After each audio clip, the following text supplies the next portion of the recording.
तो अब हमने पढ़नी है फैटी एसिड सिंथेसिस के बाद अब हमने पढ़ना है कि जो फैटी एसिड है वो हमारे पास किस फॉर्म में जाके स्टोर होता है। तो वो हमारे पास ट्राई एसाइल ग्लिसराइड की फॉर्म में जाके स्टोर होता है।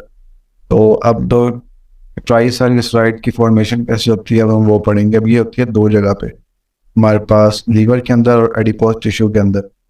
अब लीवर के अंदर किस तरह से होती है और एडिपोज टिश्यू में किस तरह से होती है कि अब लीवर के अंदर ना, अब ट्राइसल्फाइड को बनाने के लिए हमारे पास चाहिए, हमें जो चीज़ ज़रूरी होती है वो होती है ग्लिसरॉल 3 फास्फेट। ठीक है। अब लीवर के अंदर ये दो तरह से बन सकता है और जो एडिपोज टिश्यू है उसके अंदर सिर्फ एक ही तरीका है, हमारे पास ग्लिसरॉल 3 फास्फेट बनेगा। और अब लीवर के अंदर कैसे होगा कि जो हमारे पास ग्लूकोज है वो हमारे पास ग्लाइकोलाइसिस के थ्रू हमारे पास कन्वर्ट होता है डाईहाइड्रो एसीटोन फास्फेट में। ठीक है। उसके बाद उसकी होती है डीहाइड्रोजिनेशन। ठीक है, in the presence of dehydrogenase enzyme. ठीक है, और हमारे पास बन जाता है ग्लिसरॉल 3 फास्फेट। और दूसरा तरीका ये है कि लीवर के अंदर हमारे पास जो ग्लिसरॉल वैसे ही प्रेजेंट होता है तो उसको हम सिर्फ एक एटीपी दे के उसमें से एक फॉस्फेट देते हैं और हमारे पास ग्लिसरॉल 3 फास्फेट बन जाता है।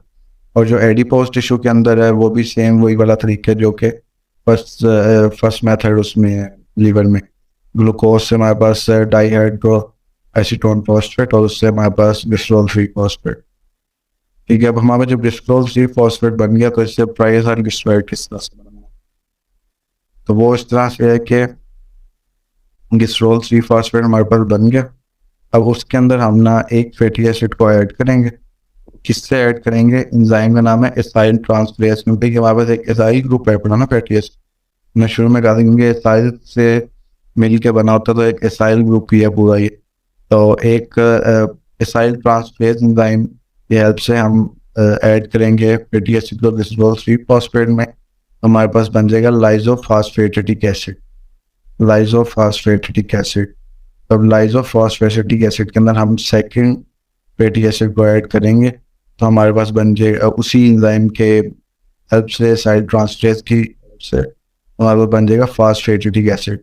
अब फास्फेटिक एसिड को हम कहते हैं डैक फास्फेट, मतलब डाई एसाइल ग्लिसरॉल, मतलब एक ग्लिसरॉल के अंदर दो एसाइल ग्रुप ऐड हो गए हैं तो उसको हमने कह दिया डैक फास्फेट। अब ये जो फास्फेट है ये कहाँ से आया हुआ है? ये है कि हमारे पास लगा हुआ था ग्लिसरॉल 3 फास्फेट के साथ। तो हमें जो है सिर्फ डैक चाहिए क्योंकि डाई एसाइल ग्लिसरॉइड है ना, हमें डैक चाहिए कि हम इसके अंदर एक और फैटी एसिड जब ऐड करेंगे तो हमारे पास ट्राई एसाइल ग्लिसरॉइड डैक बन जाएगा। हमें ये फॉस्फेट नहीं चाहिए। हम फॉस्फेट को निकालने के लिए करेंगे, हम वाटर को ऐड करेंगे। वाटर को ऐड करेंगे तो हमारा जो फॉस्फेट है वो निकल जाएगा और अकेला डैक बच जाएगा डाई एसाइल ग्लिसरॉल। तो उसके अंदर फिर हम एसाइल ट्रांसफरेज की हेल्प से फिर से एक और फैटी एसिड को ऐड करेंगे और हमारे पास एंड प्रोडक्ट जो है वो ट्राई एसाइल ग्लिसरॉल डैक बन जाएगा। फैटी एसिड को किस तरह बनाया और फैटी एसिड से ट्राई एसाइल ग्लिसरॉल को किस तरह बनाया वो हमारी बॉडी में स्टोर हो गया, कहाँ पर? लीवर में और एडिपोज टिश्यू में। अब है कि जिस वक्त हमारे पास कोई स्ट्रेस लेवल या मतलब कि एनर्जी चाहिए हमें, हम कोई वर्क कर रहे हैं तो अब जब हमें एनर्जी चाहिए तो उसमें क्या होता है, और वो उसके दो स्टिमुलस होते हैं। एक के हमारे पास इंसुलिन जो होती है वो लो होती है, इंसुलिन लो होती है, और जो एपिनेफ्रीन है वो हाई हाई हो। मतलब ये दो स्टिमुलस है।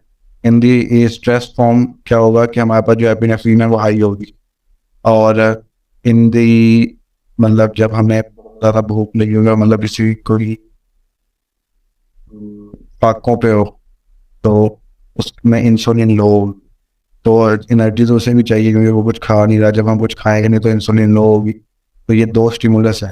तो अगर इन दोनों में से एक स्टिमुलस भी प्रेजेंट होगा तो हमारे पास क्या होगा कि वो जाके, अगर लो इंसुलिन है तो हमारे पास एक एंजाइम जाके रिसेप्टर पर लगेगा, या एपिनेफ्रीन हाई है तो फिर एक एंजाइम जाके रिसेप्टर पर लगेगा और क्या करेगा, एटीपी को हमारे पास कन्वर्ट कर देगा साइक्लिक एएमपी में।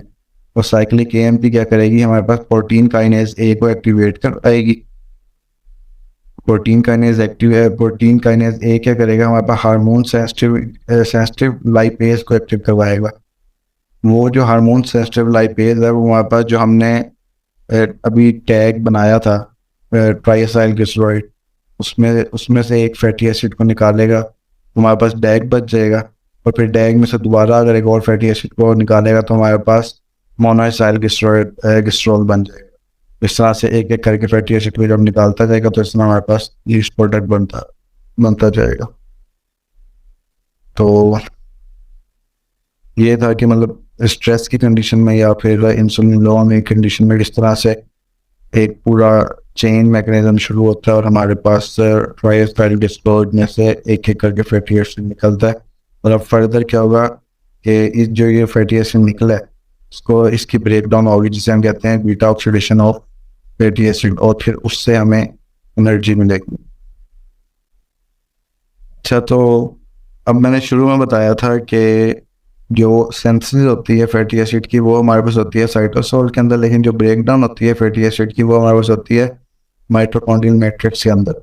अब ये जो हमने फैटी एसिड को टैग से या डैग से निकाला है तो वो हमारे पास साइटोसोल में प्रेजेंट है। अब हमने उसे लेके जाना है माइटोकॉन्ड्रियल मैट्रिक्स के अंदर। इससे जो ये जो पाथवे है जिसके थ्रू ये जाता है इसको हम कहते हैं कार्निटीन शटल कहते हैं। ठीक है, अब कार्निटीन शटल कहते हैं, इसके अंदर होगा क्या कि जो फैटी एसिड को हमने अभी टैग से या डैग से निकाला है तो वो जो है हमारे पास जो डायरेक्टली नहीं जा सकता अंदर।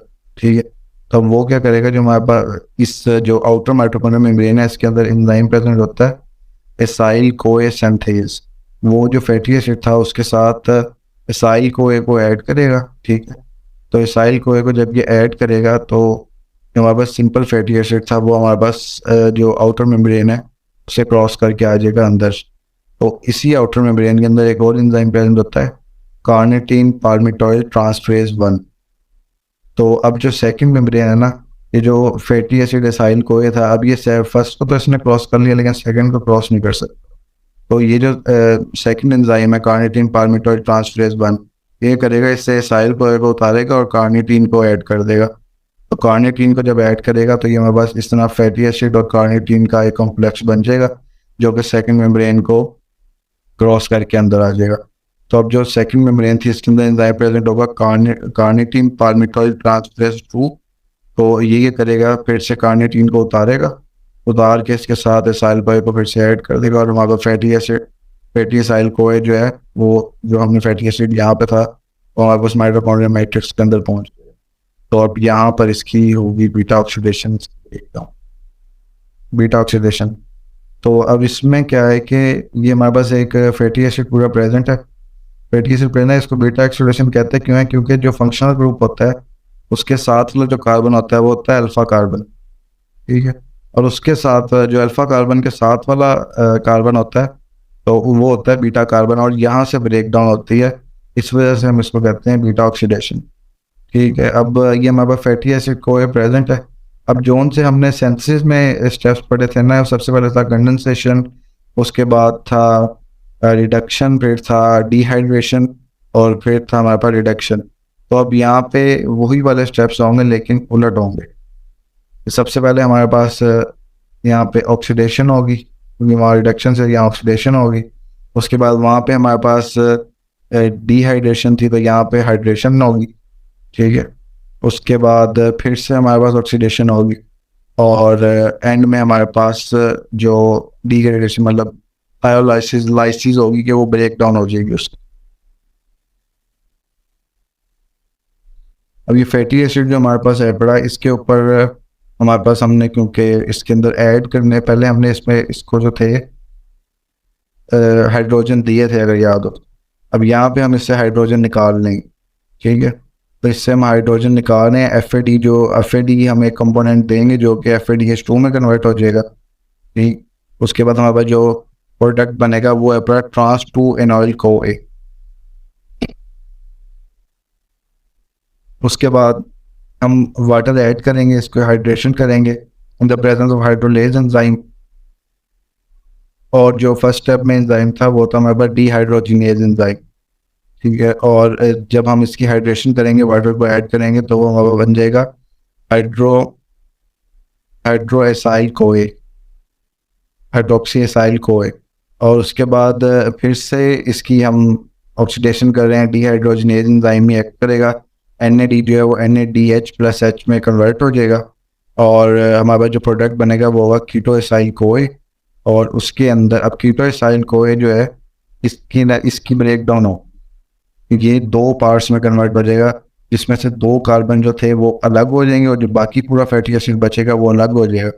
और जो जो बाकी पूरा फैटी एसिड बचा है वो क्या करेगा, वो दोबारा से इसी तरह से इसी साइकिल में चलता रहेगा जब तक जो हमारे पास लास्ट प्रोडक्ट्स हैं वो दोनों एसाइल कोए नहीं बन जाते। वो एसाइल कोए कब बनेंगे, जब हमारे पास जो फैटी एसिड होगा वो ब्यूटेरिक एसिड होगा। मतलब if this fatty acid is palmitic acid, then in every step two carbon will be break down, and after 7 cycles the last product will be acetyl CoA and acetyl CoA.